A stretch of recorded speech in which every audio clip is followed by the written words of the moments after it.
டிவிக்கெல்லாம் எல்லாருக்குமே வந்து போஸ்டிங் வந்து கொடுத்தாங்க. அது கொடுக்கும்போது வந்து அந்தந்த தொகுதியிலே வந்து நிறைய குற்றச்சாட்டு வந்து வச்சாங்க. டிவிக்குள்ள உள்ளவங்களே வந்து இந்த மாதிரி வந்து இவர் வந்து டான்ஸ் ஆடுறாரு, லுங்கியை கட்டிட்டு உள்பணியில போட்டு டான்ஸ் ஆடுறாரு, இவருக்குலாம் வந்து போஸ்டிங் கொடுத்துருக்காங்க.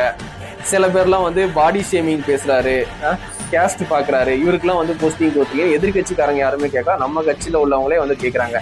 அப்படி கேட்ட உடனே கேட்கறவங்கள மட்டம் தள்ளுற மாதிரி வந்து நம்ம கட்சியில உள்ளவங்களை விட்டே வந்து இன்டர்வியூ மாதிரி பேச வைக்கிறாங்க. மீடியால இவங்களை நம்ம கட்சியை பத்தி, நம்ம கட்சியில இருந்து நம்ம கட்சியை பத்தியே பேசுறாங்க. இப்போ இவன் வந்து டிஎம்கேயோட கைகூலின்னு சொல்லி போடுங்க அப்படின்னு சொல்லிட்டு நம்ம கட்சியில உள்ளவங்களே வந்து நம்ம கட்சியில உள்ளவங்களே பத்தி பேசுற மாதிரி வீடியோலாம் வருது. இந்த கரூர் பிரச்சனை நடக்கும் போது கூட 2 வாரம் வந்து நம்ம சைலண்டா தான் இருந்தோம். யாருமே வந்து மீடியால வாயை திறக்கவே இல்லை நம்ம கட்சியில இருக்கிறவங்க.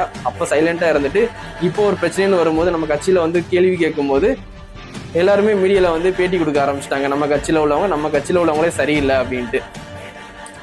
எலெக்ஷன் வரப்போகுது, இன்னும் 4 மாதம் 5 மாதம் தான் இருக்கு. ஆனால் நம்மளுக்குள்ளேயே சண்டை போட்டுட்டு இருக்கும்போது மக்கள் வந்து யாருக்கு ஓட்டு போடுவாங்கன்னு தெரில. ஆனால் இப்போ ஒரு புது கட்சி வரணும், புது மாற்றம் வரணும்னு மக்களே விரும்புகிறாங்க. ஏன்னா ஆட்சி மாறணும்ன்ட்டு. அப்போ வந்து விஜயனை வரும்போது மக்கள் சப்போர்ட் ரொம்ப அதிகமாகவே இருக்குது. இந்த டைமில் இவங்க பண்ணுற காமெடினால மக்கள் திருப்பியும் வந்து மாற்றி போட்டுறக்கூடாது ஓட்டு.